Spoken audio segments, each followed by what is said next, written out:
Halo, perkenalkan nama saya Asikun. Saya dari band Ocean. Kalau pergerakan metal di Surabaya, saya dari Surabaya Undercover, Subculture 26, sama Dilarang Duduk. Gitu. Ocean itu wis berdiri sejak kapan, Mas?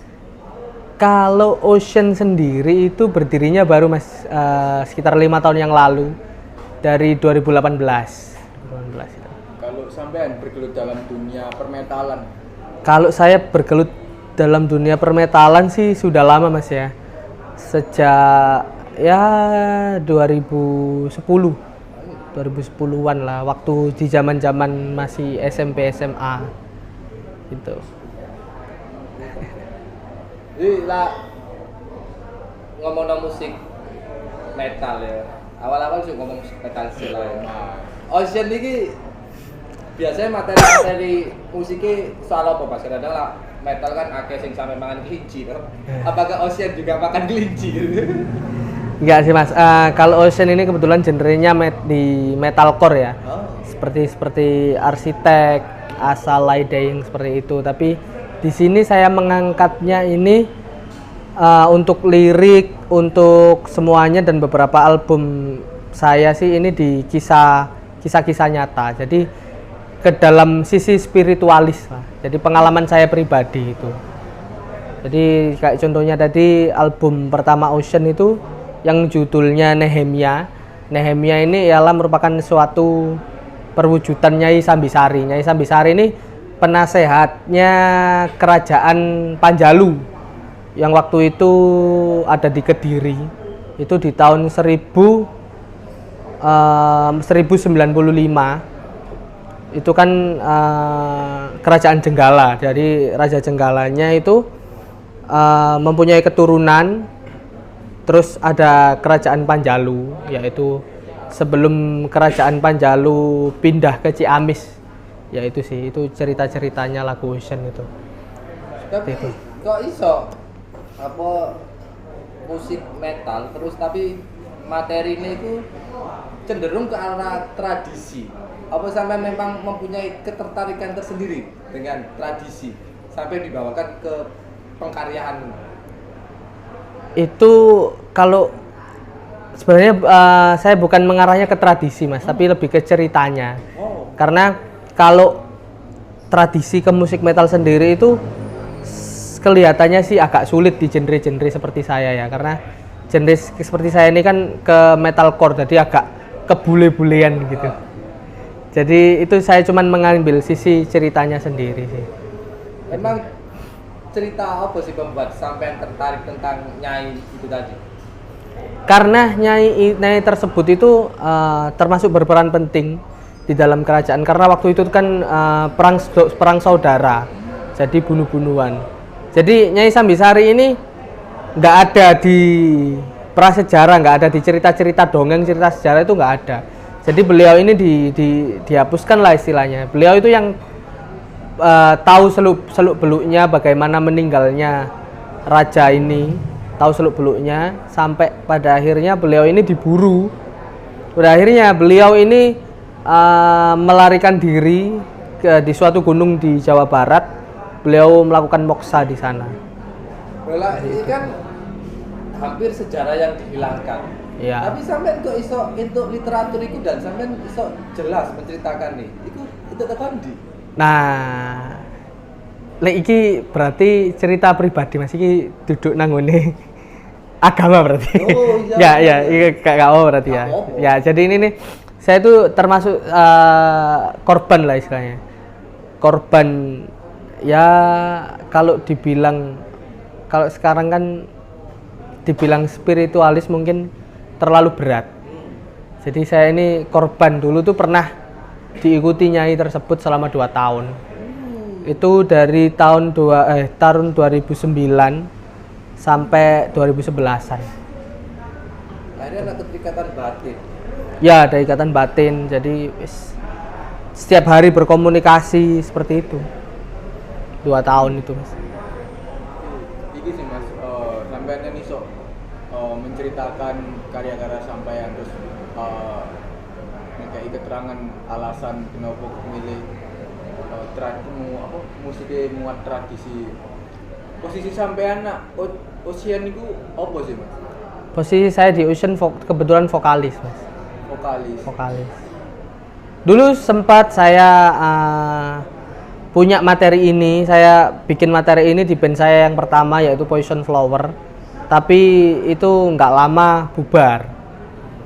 Makanya itu ini saya sampaikan ke Ocean, termasuk di album baru berikutnya ini. Sepil apa?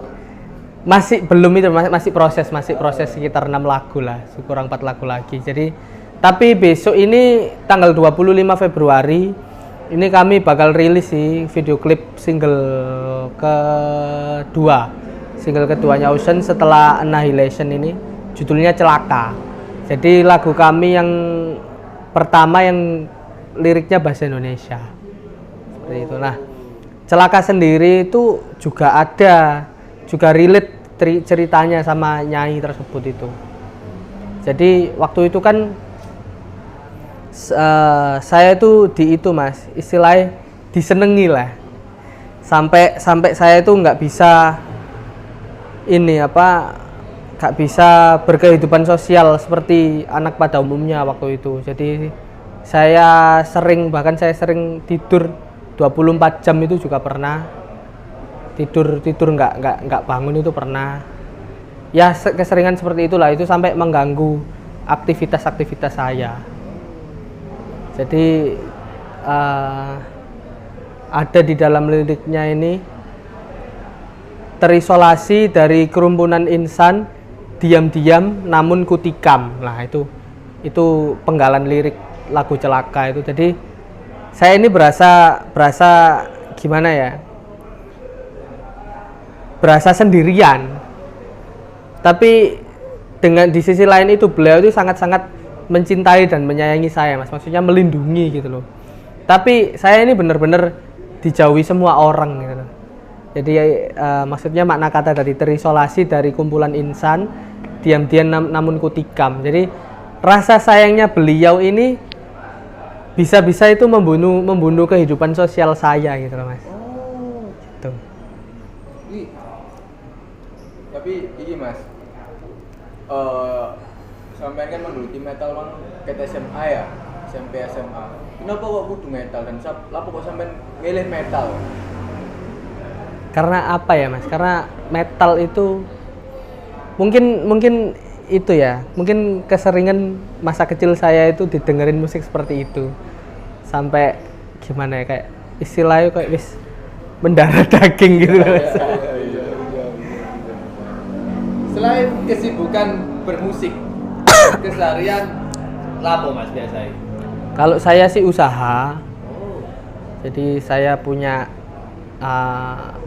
dua PT. Terus saya juga usaha food and beverage. Ada Giza Society sama food lokal. Terus berorganisasi Islam di Ansor. Terus ya sama pergerakan metal itu tadi. Apa sih bukan apa? Dari musisi vokalis metal dari SMP SMA, terus juga menggeluti dunia religius, gak misalnya mengikuti organisasi Ansor. Iya. Itu ya apa mas ceritanya? Karena kontradiktif kan? Ya. Karena gini mas ceritanya, saya menggeluti Ansor itu barusan sih. Karena ceritanya gini, dulu masa kecil saya dari SD ke SMP itu saya pengen sekali mondok. Saya pengen sekali mencari ilmu agama yang bener lah istilahnya, yang lurus. Tapi apa daya, keluarga saya itu biayanya tidak mencukupi mas. Jadi saya pengen mondok tapi nggak keturutan. Terus ya itu merupakan suatu pelampiasan saya waktu itu. Saya sempat ngaji Jadi ngaji itu sehari itu 2 kali. Jadi sore di TPQ ini, terus malam di pondok ini gitu. Dan sebenarnya Ansor sendiri pun ini bukan karena saya ingin mendalami ilmu agama ya, tapi Ansor ini lebih ke sosial, Mas. Jadi apa ya lek ngarani ya? Khairun nas anfa'uhum linnas lah. Jadi sebaik-baik manusia ialah manusia yang bermanfaat. Jadi ya Ansor ini pelampiasan saya karena saya ingin mendalami ilmu agama itu tadi, dan saya tidak tahu ingin berbuat baik di mana ya. Karena organisasi sosial di Surabaya kan sepertinya kan itu aja dan minim. Jadi saya kalau menjangkau ke yang lain itu kayaknya enggak itu. Jadi Ansor ini merupakan suatu dharma bakti saya kepada karena saya orang muslim gitu loh, Mas. Jadi kegiatan Ansor ini melulu sosial sih. Seperti itu. Jadi di Ansor sebagai apa saya gimana? Saya di Ansor sebagai ketua ranting terus sekretaris PAC, pimpinan anak cabang. Iki Mas, aku tanya mengenai metal dengan keagamaan, tanda kutip organisasi sampean Ansor ya Mas, bukan gak jauh dari keagamaan. Itu sempat ono kesulitan nggak sih Mas? Atau mungkin ono hal lebih gawe adaptasi sampean awal-awal? Kalau kesulitan sih enggak, Mas. Kesulitannya tuh waktu itu sih gimana caranya menginfluence teman-teman saya yang notabene metal ini menjadi, sebenarnya nggak usah muluk-muluk beliau menjadi Islam yang Islam kental, terus beliau sholat 5 waktu gitu, enggak, karena saya sendiri pun juga bolong-bolong sih. Tapi seenggaknya kan mendorong mereka untuk berbuat baik. Jadi waktu itu di tahun 2020 sampai 2021 itu di corona itu saya punya kafe kecil namanya House of Giza. Itu di daerah Kertajaya. Meskipun di situ isinya anak-anak setiap hari pada mabuk, terus pada juaran arbal gitu. Tapi alhamdulillah ada sekitar 2 orang yang masuk Islam. Oh iya. Namanya yang satu ini Christian Krismonika, John panggilannya. Ini masuk Islam di 2021. Ada kok dokumentasinya, itu seru banget Mas. Karena anak-anak kan seneng ya. Jadi tumpengan, terus ya wis mengislamkan John, terus tumpengan, yes, lanang wedok campur gitu, terus solawatan. Di luar kebiasaan metal iya. gitu ya. Iya. Tapi malamnya tetap mabuk. Iya. Iku apa teko kultur metal terus apa masuk sih, terus apa ya terlibat di kultur keagamaan sih belum ya, kayak kebudayaan kan dari satu ya, itu kan kebudayaan sing lokal wisdom. Mereka dewe ya apa responnya Mas? Ketemu tumpeng ngono tiba-tiba. Kalau yang Islam ini kan saya interogasi Mas. Kenapa kok kamu bisa seyakin ini masuk Islam? Beliau itu karena melihat saya dan teman-teman saya ini, meskipun dia semetal itu, meskipun dia beringas liar, ya wis tatuan, terus mabuk, tapi dharma baktinya itu tinggi sekali. Jadi kayak apa namanya, kegiatan-kegiatan yang positif itu banyak gitu loh Mas. Contohnya kayak kemarin itu, ini nggak logika banget sih.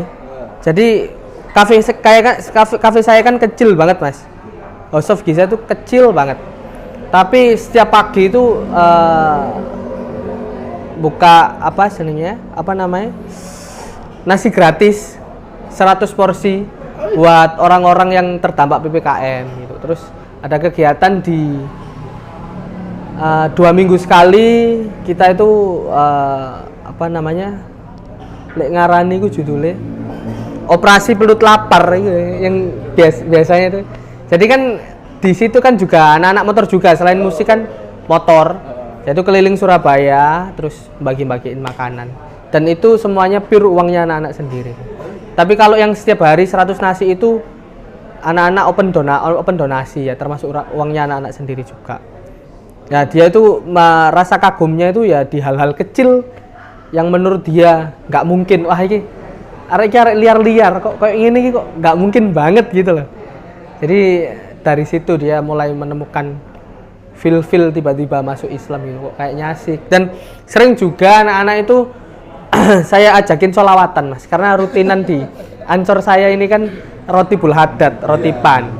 Dari jalur Ansoran itu kan sholawatan. Anak-anak itu nggak suka sholat, nggak suka baca Quran, sukanya denger sholawatan. Nah itu anak-anak itu. Nah itu biasanya kalau sholatan itu saya ajak. Ya meskipun mereka tatuan, terpaksa kan mereka sarungan. Tapi dari hal itu sampean mengalami kesulitan nggak sih mas? Dari hal itu enggak sih mas, enggak. Soalnya ada juga sih yang anak-anak mungkin baru nongkrong situ, ada juga yang mungkin lihatnya kok aneh gitu loh, terus dia enggak nongkrong situ lagi. Tapi itu 1:10 sih. Rata-rata mereka masih stay di situ. Bahkan setelah perpindahan Giza Society ke Food Lokal Gubeng itu semua pada ngikut pindah. Jadi nggak lari lah anak-anak. Nah, kegiatan-kegiatan itu memang inisiasi pertama memang teko sampean. Ya. Karena waktu itu kan pandemi, Mas. Pandemi kan kegiatan organisasi saya itu dihentikan karena kan WFH seperti itu nggak boleh ngadain kegiatan kan, terus kangen lah. Akhirnya buat kegiatan sendiri di Giza itu dan anak-anak suka. Jadi secara tidak langsung kebiasaan di organisasi Ansor ini juga diterapkan di Giza waktu itu. Ya, terutama ziarah. Itu meskipun anak-anak setelah Isya jam 9 jam 10 mabuk, jam 12-nya saya ajak ke Ampel, terus ke Sunan Giri, terus yang terbaru kapan hari itu ke Tuban, ke Sunan Bonang. Itu anak-anak seneng banget lah.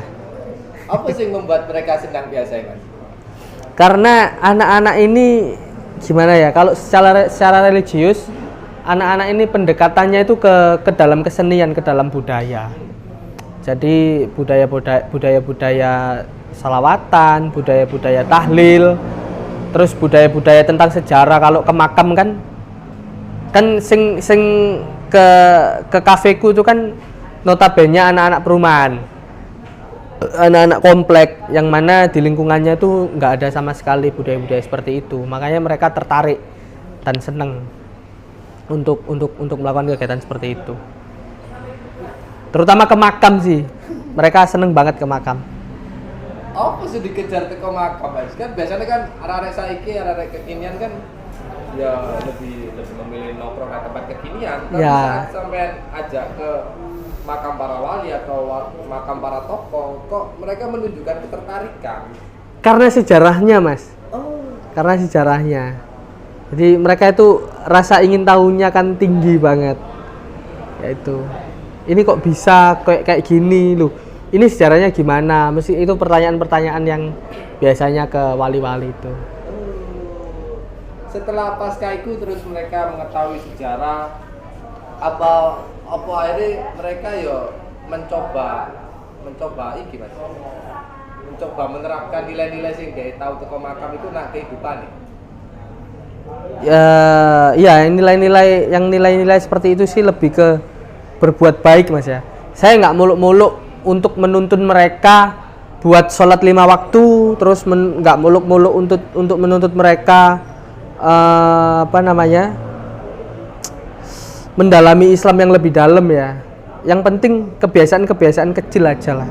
Kebiasaan kecil itu dijalani dulu seperti itu. Saya kalau yang seperti itu saya nyuntuh di ini dulu zaman Nabi dulu itu ada salah satu sahabat Nabi yang beliaunya itu nggak pernah menjalankan ibadah, nggak pernah sholat, nggak pernah, pokoknya menjalankan kewajiban itu nggak pernah. Tapi beliau itu ketika ada Nabi Muhammad masuk ke dalam masjid, beliau ini tukang resik-resik masjid, Mas. Masuk ke dalam masjid, beliau itu langsung salim walak-walik gitu loh, Mas. Terus beliau ini ditegur sama Nabi Muhammad, kamu ini kenapa kok nggak menjalankan ibadah?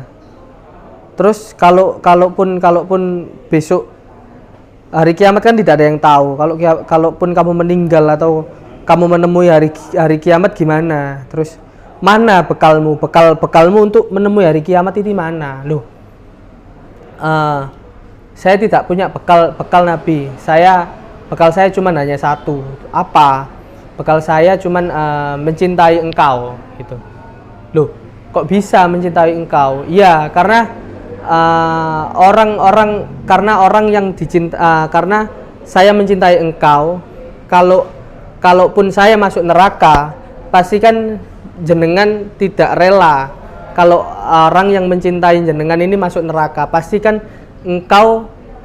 aku jenengan bawa ke surga ya Nabi gitu. Oh, iya. Loh, berarti saya ini pasti akan pasti masuk surga ya Nabi. Iya, kamu akan aku bawa ke surga. Jadi itu ada di hadis man ahabbani kana ma'i fil jannah. Jadi barang siapa yang mencintaiku pasti akan aku bawa ke surga. Terus tidak lama Sayyidina Abu Bakar nyamperin, loh niku wau beneran dah Nabi, kalau barang siapa yang mencintaimu pasti akan masuk ke surga. Ya Abu Bakar. Terus loh, berarti saya lebih mungkin, karena Abu Bakar sendiri kan ini unta dikasihkan Nabi. Terus bahkan anaknya Abu Bakar, Siti Aisyah itu juga dikasihkan Nabi, semuanya dikasihkan Nabi. Dan Abu Bakar ini seneng, loh berarti saya lebih mungkin kalau saya masuk surga. Iya ya Abu Bakar. Terus akhirnya Abu Bakar itu lari terus joget sampai roknya itu ngembang gitu loh, roknya ngembang lah. Itu yang sampai sekarang itu yang terkenalnya disebut dengan tari sufi. Jadi itu torikot Maulawiyah gitu. Seperti itu sih ya. Jadi saya lebih mengenalkan ke anak-anak ini ke budaya dan terutama itu ke sholawat sih. Jadi anak-anak ini lebih mencintai nabinya, seperti itu. Mencintai nabinya dulu. Jeru loh ya. Kacau banget. Apa sisi metalnya nggak ketok hari ini kan ya? Sindra ngambil. Tapi ya, aku nggak habis pikir ya. Ternyata sisi lain di dunia metal di balik hingar-bingar panggung. Ternyata sisi seperti itu. Karena apalagi Mas kalau nggak dari lagu atau dari musik. Sekarang ya, kita kan dari Indonesia. Kita ini jauh sekali dari Arab ya. Jauh sekali. Kita tidak lebih jauh dari Amerika. Kita tidak lebih jauh dari Eropa. Dan kita ini di Saudi Arabia, istilahnya pucuk ketemu pucuk. Tapi alhamdulillah sampai saat ini kan Muslim terbanyak kan di Indonesia. Meskipun kita cuman kebagian Al-Quran kan 30 juz. Kita mungkin kebagian surat Al-Fatihah toh. Terus hadis ada ratusan ribuan, kita mungkin cuman kebagian pirang hadis, meskipun gak apal Quran, gak apal hadis kan. Alhamdulillah kita masih kebagian lah. Itu sih kerennya. Seperti itu. Mas.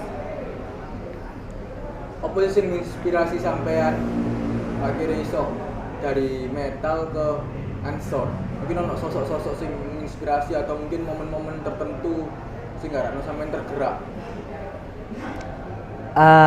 Yang terutama sih dakwahnya para wali, Mas. Karena para wali itu di zaman-zaman kerajaan kan, yang mana notabene itu agama Hindu Buddha. Terus ada cerita yang apa namanya? Sebenarnya tahlil itu kan dulu kan adatnya orang Hindu Buddha, tahlil itu. Lah sama para wali diganti menjadi tahlil kan la ilaha illallah, la ilaha illallah, diganti seperti itu. Dan kebiasaannya orang Buddha zaman dahulu kan seperti kayak bertapa, terus puasa, upawasa. Itu sama para wali itu diganti. Jadi itu memang adat-adatnya orang Hindu tapi diganti ke dalam case Islam. Seperti itu. Ya ini yang mungkin tak lakukan di zaman modern ini. Tapi ono dampak nggak sih Mas dari mungkin sampai sih mulai menggeluti dunia religi, nak metal sampai nak band metal sampai entah itu karyaan atau mungkin dampaknya sih apa ya, nggak ada sih Mas. Paling dampaknya mungkin band saya lebih ke ya apa ya, dikerucutkan ke sama anak-anak, oh ini band Islam ini gitu. Saya juga dipanggil Abba sama anak-anak. Metal Sari.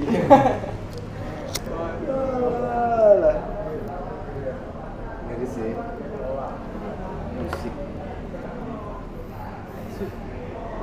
Habis pikir saat aku balik, kayak pikir.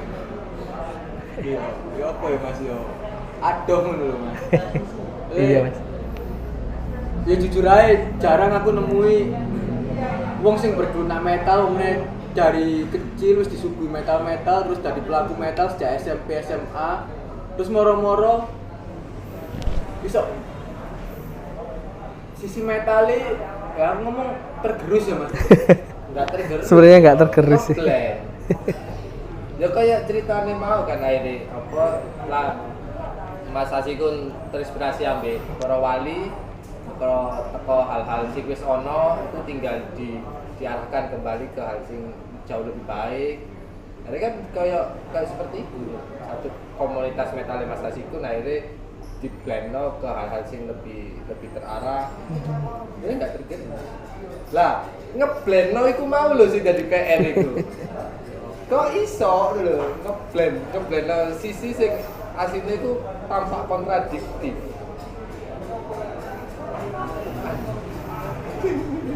Mungkin iki Mas sampean bisa jelasno mengenai apa carane sampean ngeblend itu. Ya itu tadi Mas, dengan apa ya, dengan hal-hal kecil, kebiasaan kecil gitu. Nah itu kebiasaan kecil tapi kebiasaan kecil yang asik, sing seru gitu. Nah itu anak-anak pada suka dari situ sih. Lah momen fundamental Mas yo. Apa saat teko skena musik. Terus ono enggak sih momen sing iki aku kudu wayahe bergeser. Dan momen itu terpantik ambek opo sih? Bergeser gimana Mas maksudnya? Kayak teko skena musik ya. Terus sampean menyelahkan waktu untuk ansor sing iku akhirnya bersosial dan mempelajari soal keagamaan. Iku bergeser dewe apa memang ada momen yang mematik iki aku wayahe bergeser ini, mempelajari satu hal yang baru. Kalau itu sih nggak bergeser sih Mas, karena itu saya jalani secara bersamaan. Karena di metal sendiri pun itu saya juga belajar. Saya belajar ya apa carane arek-arek iki sik urip. Karena di metal sendiri itu kalau dibilang itu ya sepi sih, maksudnya musik metal kan musik-musik yang apa ya, yang non ekstrim lah. Jadi musik-musik yang nggak semua suka. Jadi orangnya juga itu aja. Itu juga saya belajar gimana caranya skena metal ini masih hidup gitu Mas.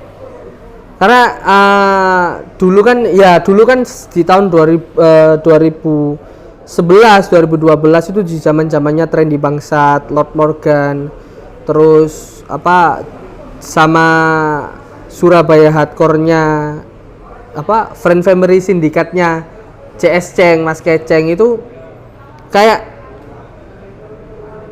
gimana ya, nggak ada regenerasi lagi seperti itu. Nggak ada yang sepinter Keceng, nggak ada yang secerdik Lord Morgan waktu itu. Untuk sekarang loh. Jadi itu susah. Dan sekarang kan ya semuanya pada bergeser ke musik-musik elektro itu PR sekali. Makanya saya sampai membuat tempat itu yang benar-benar tempatnya ini dibuat gigs dan itu gratis. Jadi orang-orang yang bikin gigs ke tempat saya itu sama sekali nggak bayar apa-apa. Karena kasihan kan anak-anak ini wis kolektif bikin gigsnya kolektif urunan udah nyewa alat segala macem, masa tempat juga masih ditarif kan kasihan, uangnya itu nggak nututi. Sementara dengan